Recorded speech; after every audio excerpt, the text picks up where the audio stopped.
ভ্যাটিকানের একটা সকাল। Saint Peter স্কোয়ারের সূর্য উঠতেই পাথরের দেওয়াল ছুঁয়ে ফিরে আসছে অদ্ভুত একটা প্রতিধ্বনি, যুদ্ধ থামাও। ভিড়ে নীরবে শ্বাস ফেলে ক্যামেরার লেন্স কেঁপে ওঠে, আর কণ্ঠরোধ হওয়া একটা মাইক্রোফোনে ভেসে আসে শেষ আহ্বান। গাজায় বোমা, পশ্চিম তীরে বারুদের গন্ধ, কিন্তু বৃদ্ধ মানুষটার হাতে শ্বাস প্রশ্বাসের যন্ত্র, আরেকটা হাতে ক্রুশ, জেদি কণ্ঠে বলে যান, ক্ষুধার্ত মানুষের পাশেই ঈশ্বর থাকেন। ট্যাঙ্গো নাচা সেই ছেলেটার নাম ছিল মারিও। বারের রাতভর বাউন্সারের কাজ করতেন, ভোরে রাস্তা ঝাড়ু দিতেন, বিকেলে ল্যাব কোট গায়ে রসায়নের পরীক্ষাগারে টিউব নিয়ে ঘুরে বেড়াতেন। জীবন তখন কেবলই টুকরো টুকরো শ্রম। ছেলেবেলা থেকেই ফুসফুসে জটিলতা নিয়ে শ্বাস নেওয়ার যুদ্ধই ছিল তার একটা যুদ্ধ।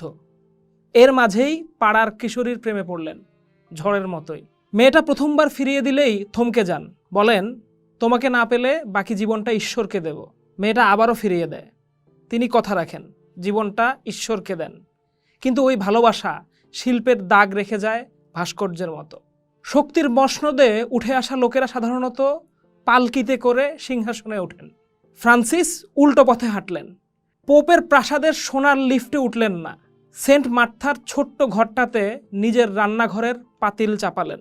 কার্ডিনালরা লাল সিল্কের জুতো সামনের দিকে এগিয়ে দিলে তিনি পুরনো শক্ত কালো জুতোর দিকেই ভরসা রাখলেন। গল্প ছড়ালো, রাতের আধারে একাকী ভ্যাটিকান ছাড়েন পোপ। ঘুমিয়ে থাকা রোমের ফুটপাতে কম্বল ছাড়া মানুষদেরকে গোনেন, কারো হাতের মুঠোয় চুপচাপ খুচরো পয়সা রেখে যান। চার্চের সোনালি চিত্রগুলোতে দেবতারা যখন প্রার্থনা করছেন, বাইরের গলিতে তখন কাঁধে পুরু কম্বল আর শরণার্থীদের গায়ে ছোট ছোট চাদর চাপিয়ে দিচ্ছেন ফ্রান্সিস। এই জন্যই তাকে বলা হতো গরিবের পিতা। আর্জেন্টিনায় আর্চবিশপ থাকার সময়ে বাস বা পাতালের ভিড় ঠেলে মানুষ অবাক হয়ে দেখত, এই লোকটা কে? পরে দেখা গেল এটাই তার নিত্য জীবন বৃত্ত।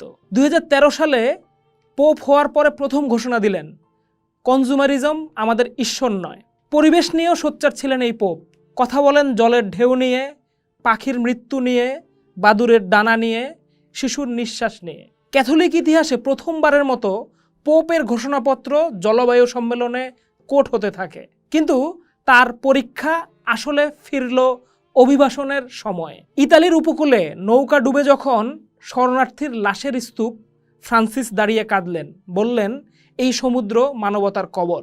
দেওয়াল তুলতে উদ্যত প্রেসিডেন্টদের উদ্দেশ্যে উচ্চারণ করলেন, যারা সাহায্যের হাত বাড়ায় না তারা অবশেষে নিজের আত্মাকে বন্দী করে ফেলে।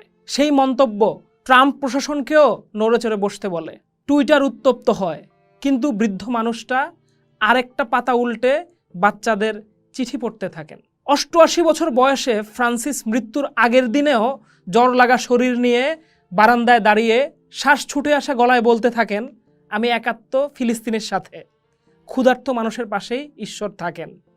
গাজায় 51,000 মৃত্যুর পরিসংখ্যান তার চোখে জল আনে।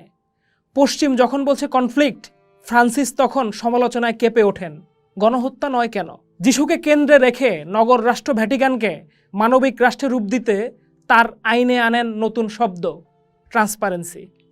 ব্যাংক গোপনীয়তা ভাঙলেন, ভ্যাটিকান বড় লোকদের কালো টাকার আশ্রয় নয়, এই বার্তা পরিষ্কার করে জানান দিলেন। যাজকদের যৌন নিপীড়ন ইস্যুতে প্রকাশ্যে শূন্য সহনশীলতার ঘোষণা দিলেন।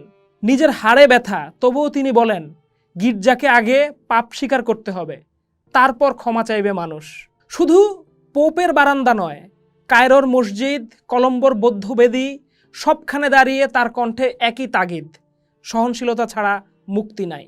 এত সবের মাঝেও নিজেকে ভাঙতে ভাঙতে শেষ করে দেওয়া মানুষটির অন্তিম ইচ্ছা, ঐতিহ্যবাহী গির্জা নন, তিনি সমাহিত হবেন নিজের প্রিয় শহর ব্যাসিলিকায়, সেন্ট মেরির গির্জায়। 3 কফিনের রাজকীয় প্রথা ভেঙে এক কাতারে নামিয়ে আনলেন। সাধারণ কাঠের একটা কফিনেই যাত্রা করবেন অন্তিমের পথে।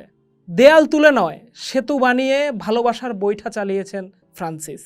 যখন সে মানবিক মানুষটার দুটো হাত স্থির হলো, তখনও জুতা জোড়া কালো, কফিনও ওই এক কাঠের। হাঁপানি ধরা মানুষটার দেহ সাদাসিধেভাবে কথা বলে যায়, তার হাতে ঝরে পড়া 12টা মুদ্রা আর তার শেষ নিঃশ্বাসের অন্তিম প্রার্থনা, যুদ্ধ থামুক, মানুষ বাঁচুক। পোস্ট। দেখুন, ভাবুন, করুন। থাকুন পোস্টের সাথে।